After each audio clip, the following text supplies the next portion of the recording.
बॉम्बे से केंद्र सरकार को 5 लाख करोड़ का इनकम टैक्स आता है और उसके अवज में महाराष्ट्र की सरकार को केंद्र से एज शेयर इन टैक्सेस क्या मिलता है? 54,000 करोड़ रुपए।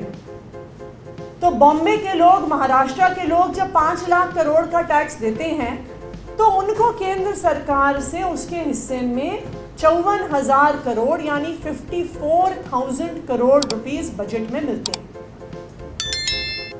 बैंगलोर के लोग तकरीबन दिल्ली जितना टैक्स देते हैं, इनकम टैक्स देते हैं।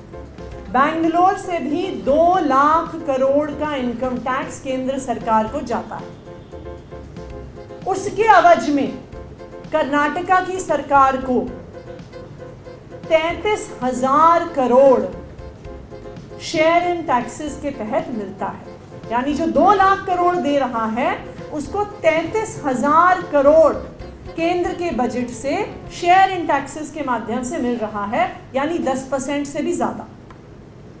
दिल्ली वाले भी 2 लाख करोड़ इनकम टैक्स देते हैं, उसके ऊपर 25,000 करोड़ सेंट्रल जीएसटी देते हैं।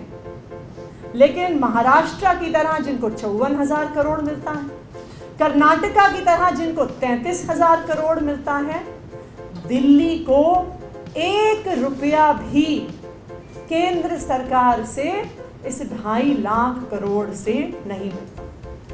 लेकिन इस बार के बजट में ये दिल्ली वालों की मांग है कि दिल्ली को अपना हक मिलना चाहिए।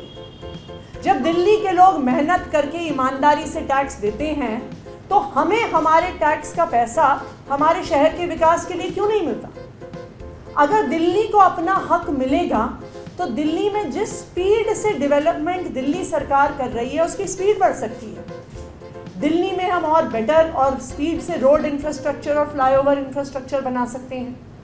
हम पावर सेक्टर में और इन्वेस्टमेंट कर सकते हैं, हम ट्रांसपोर्ट सेक्टर में और इन्वेस्टमेंट कर सकते हैं, हम दिल्ली को सुंदर बनाने में इन्वेस्टमेंट कर सकते हैं। दिल्ली वाले कोई भीख नहीं मांग रहे हैं, दिल्ली वाले अपना हक मांग रहे हैं। देखिए, हम ये भी नहीं कह रहे कि जो सारा पैसा हम टैक्स में देते हैं वो हमें वापस मिलना चाहिए। हमें भी पता है कि दिल्ली जैसे बड़े शहर पूरे देश की इकोनॉमिक डेवलपमेंट में कंट्रीब्यूट करते हैं। तो ये सही है कि जो देश के और हिस्से हैं जो दिल्ली की तरह विकसित नहीं है, जहाँ पे दिल्ली की तरह इकोनॉमिक अपॉर्चुनिटीज नहीं है, दिल्ली का कुछ पैसा देश के अलग अलग हिस्सों में भी जाना चाहिए। लेकिन ये कैसा न्याय है कि दिल्ली के लोग 2 लाख करोड़ इनकम टैक्स दें, 25,000 करोड़ सेंटर को जीएसटी का हिस्सा दें, लेकिन हमें दिल्ली वालों को उसमें से 1 रुपया भी नहीं मिले।